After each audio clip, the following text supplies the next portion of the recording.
आप देख रहे हैं स्वराज टुडे न्यूज, हर खबर पर हमारी नजर। अभी वक्फ बिल की चर्चा हो रही है। बीजेपी ने कहा हम वक्फ बिल लेके आएंगे। मैं आप लोगों के सामने कहना चाहता हूं, मैं जेपीसी का मेंबर था वक्फ बिल में। मैं आपके सामने कहना चाहता हूं, अगर बीजेपी वक्फ बिल लाएगी तो वो मोदी जी की सरकार गिर जाएगी। अगर बीजेपी वक्फ बिल लेके आएगी तो मोदी सरकार गिर जाएगी, क्योंकि चंद्रबाबू नायडू ने, नीतीश कुमार ने, चिराग पासवान ने, जयंत चौधरी जी ने, सब ने मिलके अल्टीमेटम दे दिया है। और क्यों दिया है? क्योंकि इनकी जमीन अपनी खिसकने लगी है। इनको लगने लगा है कि हमारा जनाधार खिसक जाएगा।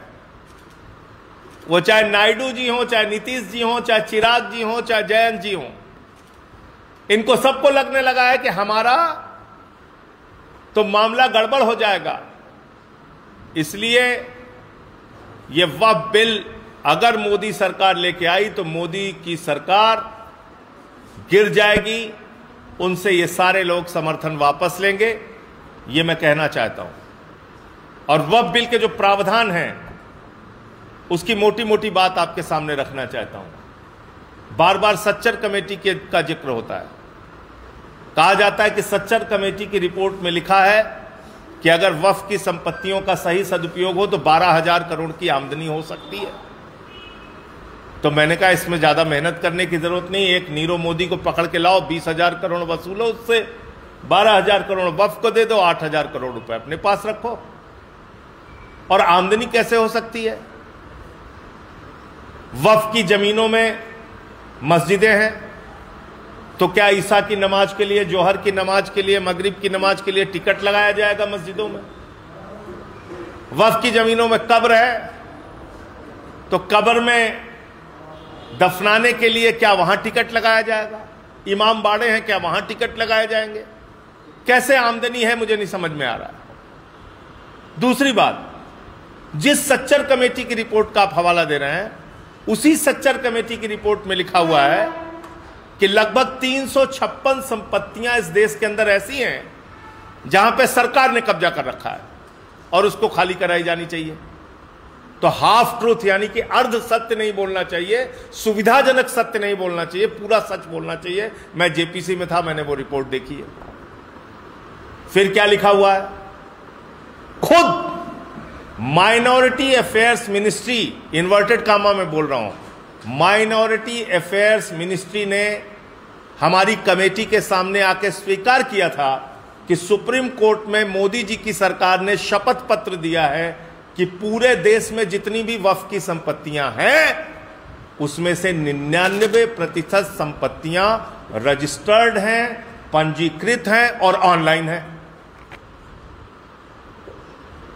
यह खुद स्वीकार किया आपने।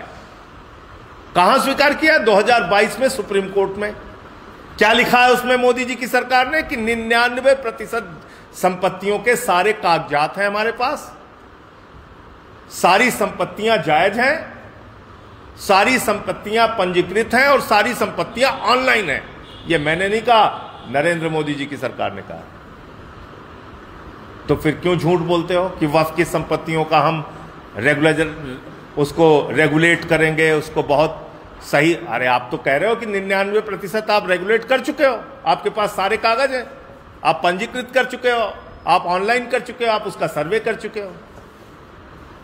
तीसरी बात उस बिल में लिखा हुआ है कि एक व्यक्ति अगर 5 साल तक प्रैक्टिसिंग मुस्लिम रहेगा तभी वो मस्जिद के लिए या मदरसे के लिए दान कर सकता है। मुझे हिंदुस्तान ही नहीं पूरी दुनिया का एक कानून बताइए जिसमें यह लिखा हो कि दान करने के लिए आपको धार्मिक रीतियों का पालन करना आवश्यक है। एक पूरे दुनिया में कोई कानून बता दीजिए। अरे भैया, नास्तिक व्यक्ति भी दान कर सकता है जो किसी धर्म को नहीं मानता। आपने ऐसा कानून बना के रखा है, 5 साल का प्रैक्टिसिंग मुस्लिम। और इन सब के बाद जो बात मैं कहने जा रहा हूं, इसको रिकॉर्ड करके रखिएगा। ये वो पार्टी है जिसने डिफेंस की जमीन प्रधानमंत्री के दोस्त को दे दिया अयोध्या के अंदर। ये वो पार्टी है जिसने राम मंदिर के चंदे में घोटाला किया और 2 करोड़ की जमीन 18.5 करोड़ में 5 मिनट के अंदर खरीदा और घोटाला करने का काम किया। जो प्रभु श्री राम के नाम पर जमीन में घोटाला और भ्रष्टाचार कर सकते हैं, अगर आज वक्फ का बिल पास होगा, कल मंदिरों की जमीनें कब्जाने का बिल पास होगा, फिर गुरुद्वारों की जमीनें कब्जाने का बिल पास होगा और चर्चों की जमीनें कब्जाने का बिल पास होगा। क्योंकि जाहिर तौर पे धार्मिक स्थलों के आसपास जो धार्मिक स्थलों की जमीनें हैं वो महंगी हैं, महत्वपूर्ण स्थानों पर हैं और उस पर मोदी जी के दोस्तों का अच्छा व्यापार चल सकता है। तो अगला मकसद इनका मंदिर, गुरुद्वारा और चर्च की जमीनें कब्जा करने का भी है। उसके भी संबंध में बिल लाके और उनकी जमीनें कब्जा करने का इनका मकसद है। तो इसलिए इस देश के लोगों को सावधान होना चाहिए कि इस तरह के बिल का कोई भी समर्थन न किया जाए। और ये बिल तो पास करेंगे तो इनकी सरकार गिर जाएगी, ये तो तय है।